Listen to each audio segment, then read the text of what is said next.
merci mingi mpe mbote na bandeko oyo bozali kolanda biso partout dans le monde entier ezali toujours ya bino PSV Diana Soufutu de Wuppertal combattant de la cause nationale na minute oyo neka toloba tomese neka kotambola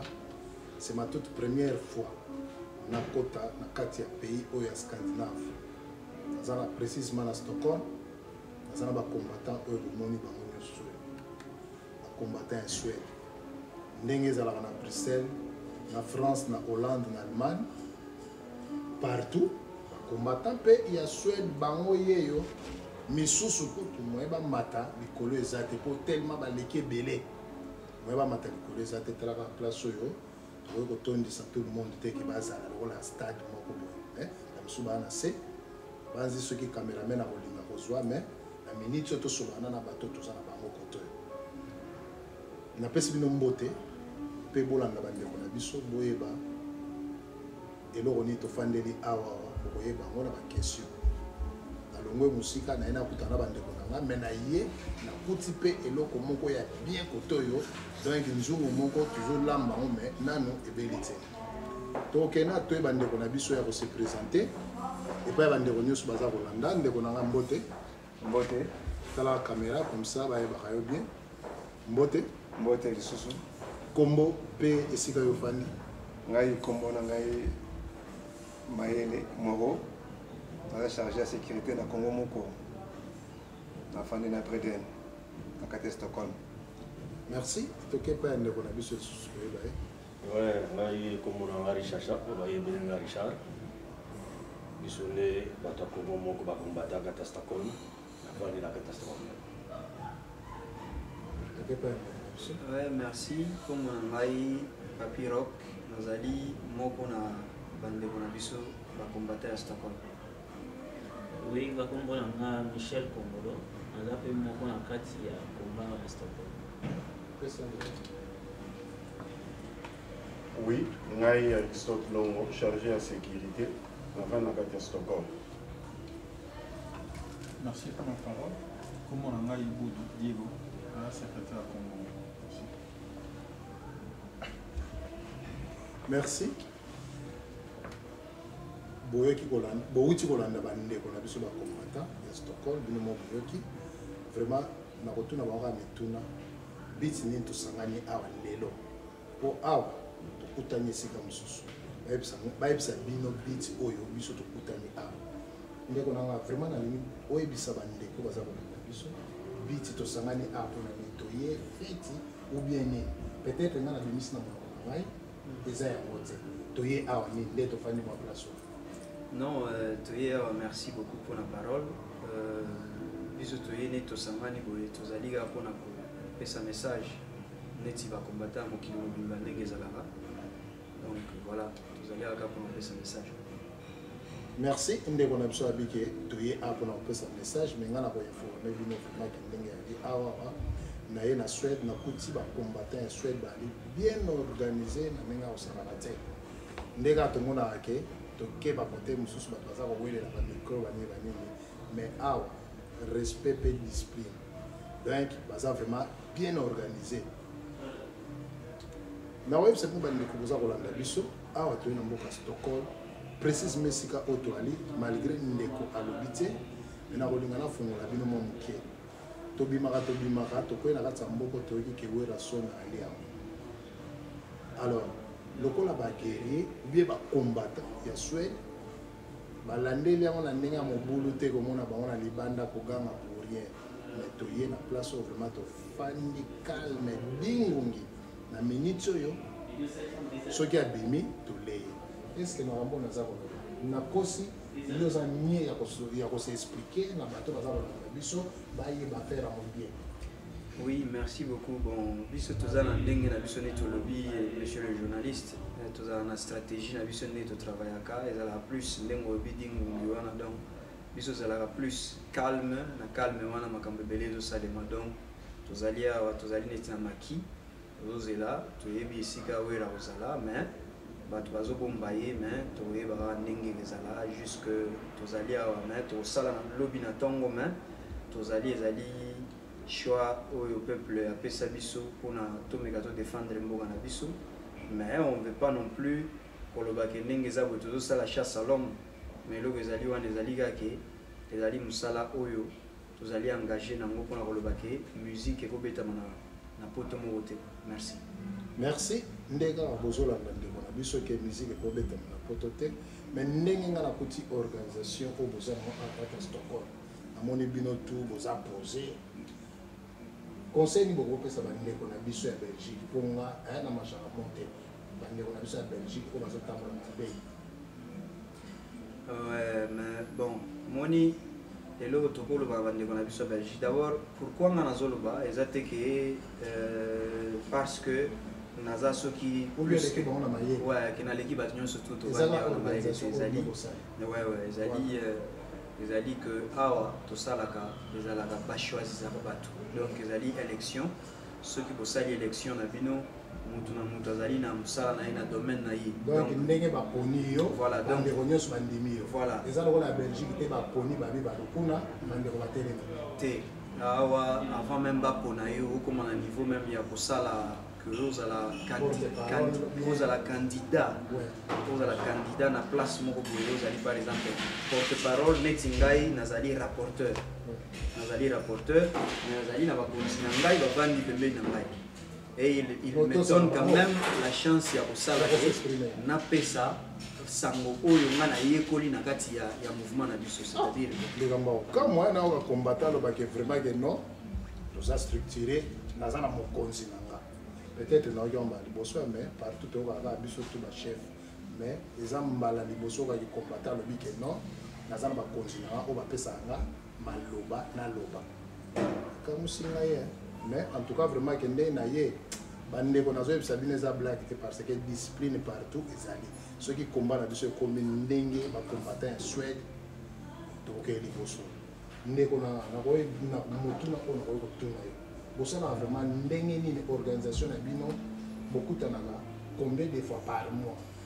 ou bien bokutanaka kaka soki action ezali bobengani na batelefone te biso tosala déjà donc ezali na kati ya plan annuel. Donc tozali na plan annuel oyo ezali que tozali na projet ezali tracé que ndenge eza boye chaque mois tozali na 2 rencontres mais soki ke tozali na likambo moko esali ke il faut tosala yango na lombango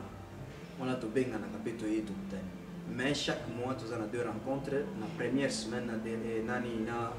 na semaine ya katikati. Donc ezali que soki par exemple moi ezali le 2 soki tozali samedi à le 2 tosali réunion, samedi à les 15 bien à les 17 tozali sous na réunion, donc ezali ndenge 2 fois par mois. Merci bandeko nde tozolanda kaka lelo biso oyo nga eza mbala na nga liboso na ya na mboka oyo nakobomba ngo te mbala na nga vraiment ya liboso na ya awa, mais eloko nga mpe nakoreproche bino bandeko ya Belgique, France, Angleterre, Suisse bayaka tokutana, mais pourquoi bino bato ya Suède bodeplasaka te mpo bango bayaka kote oyo te bon omoni ezali teke mpo bayaka kote oyo te, omoni komba nanu ntango ebandaki ezalaki que ezali nanu faut bato base structuré ozomona esengaki bato base structuré, mais ntango tomonaki ke tozali structuré kote oyo maintenant on a essayé dernièrement nazalaki envoyé délégué par bacombattant ya awa otindaki ngai na Paris mpona kende nakutana na bacombattant mosusu tomeka kotala siko ndenge nini tokotravaille ensemble. omoni mpo biso nde toza boye eza teke no na ndenge kaka ya aventure boye olongwe okei biso ezali neti en mission de service. Donc il y a pour la ligne de l'organisation comme ça. Pour la na biso na grand désordre donc il y a avocat Paris pour s'organiser à Wawa. SEO va foutre les billets na mbongo ya 15. Oui. Na séjour na yo. Oui. Et puis aux ongi côté. Voilà. Et puis nazali na date où il faut na zonga parce que les même ngai te na osomba billet. Billet osomba à partir il y a bateau baza chargé à finance. Donc à Luxembourg. Vous allez sur chargé à finance. Bah oui, ça juste après. Et mais biso kuna to la bambongo na bitumba. Te biso c'est to na remarka ngo ke no bateau to ko la mbongo na kitunga donc bino boza chaque mois cha mbongo si biso par mois to chaka 100 courants par et ça na valeur combien 100 courants les alines 10 euros ou bien 11 euros je crois 12 euros donc 12 euros par tête on va comprendre te biso kitunga ko ya 400 personnes mais 200 euros moni likambo ya Congo tango to telemaki ezalaki pona to bundela Congo voilà ezalaki te ke pona to bundela nini to bundela aventure bien parce que moni Congo to lobaka ezali na tina na mokili ozomona ndeko na ngai ezali na tina na mokili alors totalaki tolobi ke tozali na mboko oyo ezali organisé pona bato ba respecter biso faut déjà biso na kati na biso tozala organiser pe to mi respecter parce que tango to kel soki delo ba autorité à Suède balobi ke non tomona ba combattant ba awa bali ba bengisa moko na bino ko donc on dit vraiment que vous avez vraiment organisé pour que 3 personnes qui ne se représenter. Mais awa même, je vous informe déjà que Nengezaboué, même awa, mutu oya yaka na ngunda par exemple, bazuba des ordres ou bien tout ça, les immigrations ont contacté biso. Donc ils ont tout na ba combattant awa est-ce que bino bore boye bi ke mutu wana boye. Et nous ceux qui ont commis lettre de na immigration, ba policier ceux qui des ordres de salemi quelque part que ba policier ba salle des ordres quelque part et que mutuana za congolais police a benga na base na biso atuna est-ce que vous reconnaître que congolais moko boye nous représentons ezali neti mutualité ya Congo donc ezali que combat na biso ezali que d'abord ba congolais bazali awa pe bazala organiser pe ba vivre malamu et puis ba congolais bazana Congo pe ba vivre malamu pe bazala organiser makambo ezokamusa ngai mpo nga kuna ezalaka kaka ke non ngai chef o ngai leader nga boye donc bino vraiment na Suède organisation vraiment bien ke bawelelaka te bandeko bolanda nanu image oyo bino mo bolanda image oyo est ce que omoni nani azowelela micro awa opesa ngai pesa ngo omoni nani mais soki ezalaki kuna nga mpe nalingi naloba nga mpe nalingi naloba nga kozongaka toujours epai ya moto mayele parce que combat na bino eza bien structuré. Merci. Ba déclaration bandeko na biso bacombattant basalaka na bavideo na bayoutube oencourageaka bango ou bien omonaka d'après yo eza mabe ezali eloko moko normalement yango nde yango voyage oyo batindaki ngai donc c'est à dire que mbongo ebimi na compte nazotelema nanu place wana po eza elengi mpona koyoka mbo ozokomprendre po omoni nga nde naye koto mbongo ebimi na poche na ngamo ozokomprendre mais bino omoni bino ezosala nga elengi mbongo ebimi na compte e boza bien organisé mais tandis que bato mosusu baza koloba ke non combat oyo organisation koki kozala te tozala kaka chef aza te tout ça normal. Mais yo moko mon frère ozoyeba bien ke ndenge eza boye na mokili soki mokili ezotambola imagine toi na kati ya famille na bino soki mokonzi aza te na kati ya ndako eza nde même ata basoso soki totali bien basoso même ata bamabata balekaka komona libata moko aza liboso babiso basima na ye nga nde naza boye nazali bakonzi oyo bazali awa mais regarde yo moko otala kaka visionne ndenge bavandi boye cameraman filme nani bakonzi totala bato ya lokumu bakombata bien donc soki otali c'est des gens oyo avec le respect oyo nazo devoir bango et eux ils ont reconnu et puis maloba na oloba ezali teke eza bongai ezali maloba oyo bango bainculqué na kati na nga balobi soki bapose question boye il faut répondre parce que ndenge ozobima na média ozomona média ekodétruire yo ou bien construire. C'est ça donc le monde est au conseil avant de qu'on a dit ça bazalaka na ba pays mosusu ke il faut bayeba immensité munene ya Congo natina ya Congo na kata mokili tango zoleka liboso ya bato maloba yo zoloba ezali ko détruire Congo ou bien zo construire Congo na peuple congolais. C'est ça ya moni ke biso to bimaka mingi na médiate na yebi ebele balobaki yango en même temps na comme na Paris balobaki non mais qu'est-ce qui fait que bino vous allez ba combattant mais batu bamona bino te boyaka te et on a yebi ça na répondre le sur la question tuna ki wana ezali que awa avant ngana longwa awa ba contact ezwamaki par secrétaire azwaki ba contact et sika ngai na okende batu ni na okuta na bango na France le temps on a quitté la France mutuni na okuta na ye mutuni na ozala interviewer donc na ko les gana kata chaîne n'importe quelle té na ko les gana chaîne oyo biso de trouver que ezana mutu oyo asala musala malamu donc ezana sens wana biso tozali structuré quelque part ezali pona ko lakisa ke Congo eza quand même na batu oyo bazo raisonner donc tango koti na kata combat oyo ezali pona sala ma sécurité mais ezali ozana fardeau mobimba ya peuple na yo. Nous sommes des ambassadeurs ndenge biso tolobaka biso tozali ko pesa image ya peuple congolais tango nga le kineti na bar na koti na kata bar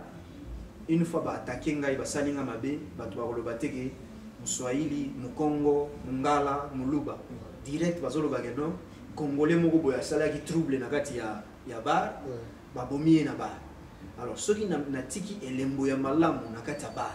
bakoloba bien ke non congolais moko alegaki awa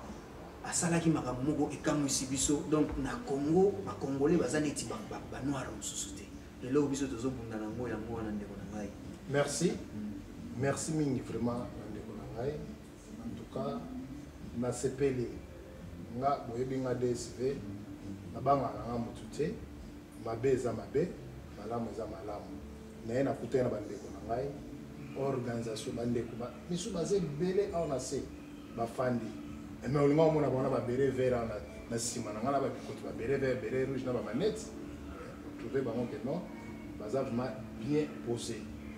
vraiment na ba question bele ko tout ya retourna tuna parce que baza bien structuré baza na mutu na bango oyo alobaka bandeko oyo boza kolanda ba combattant Belgique France Hollande et ça bino conseil pour koleka na ba utile pamba eza na ba message te besoin un message pour nous qu'on a bien au tout le basico au champ à parce que et ça il n'a pas si trop de chefs mais awa baza bien structuré message n'est vraiment beaucoup qu'on peut ça va ndeko au baza pour la bande qu'on a bien dans combattant bande qu'on sur la congolais pour na ça qu'on a tina teke na l'exercice sur micro papa loba te pour au sudi singa déjà awa na sauter sur mon présenter au second na okende wa na suki pe awa message na ba ndeko ko baza ko biso et yeli na la kati na Suède pe ko zonga na ba pe ça message ouais je pense que na monopoliser vraiment te oyebi ndenge to bandaki na oyeba na yebi bandeko na ngai bazali pe na liloba ba opesa pona bandeko parce que mutu na domaine na to na domaine sportif par exemple la sécurité ndenge sécurité ça mais sécurité zelo mo bien il faut na que vraiment que ba pomba na bino pour sécurité moninga lo la na lo ba na sala sport ko yepe ko banda ko ya na côté na ba ni parce que na sécurité na solo na ouais tozana maître Aristote azali ya judo et puis tozana maître Moro donc bango kotoyo baza mibale donc baza ebele mais neti olobi wana tozana ba maître ebele moi ba mateza te moi ba ya bon talaka bakiti ya ndenge ezali mais soki ezali okotuna bango bamekopesa pe na domaine na bango nsima nango ye azali financier ndenge nazoloba celui qui comptait même bambongo oyo nyonso to ebimaki ye azali secrétaire ye nde azwaki nini nyonso tu contact nyonso tu tozalaki nango na niveau ya France ye azali conseiller azali mutu na bwanya pe ebele donc mutu na mutu akoki kopesa mwa briefing kaka na kopesa mwa toli na bandeko na biso balibanda. Merci. Natuna ba maître ou bien nakata kaka parce que na moni déjà que oyo déjà sur lobby eza trop zo comprendre au lobby ma ba kitoko oto yo ka ke batu ba wele na wele c'est lobby déjà ma ba kitoko. Merci na bande ko bolanda ki biso sur la 3W radio télévision solo bino mo boye ba maître ko ba fani ba lobby rien mais mutu mo wa temna zela zo ganga o mutu makasi na le ba lobby ka ba morie o ba yebisa bino ke no mutu makasi na voilà, et c'est là que toujours il y a une DSV qui est dans son portal, dans Katia Stockholm. Vraiment, il y a une vidéo. Ça, l'examen de conscience est sous la maître, la minute, on est allé à Stockholm, tu as bougé dans Zate. Il y a un marché, nini, Kakato.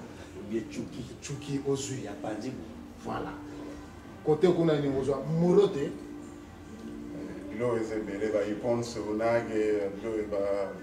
baraille gauchignon sur les l'eau est belle, la technique est belle. Voilà, merci. Tu as commis vraiment la souka. Vous l'avez dit, à suivre la vidéo de M. Merci.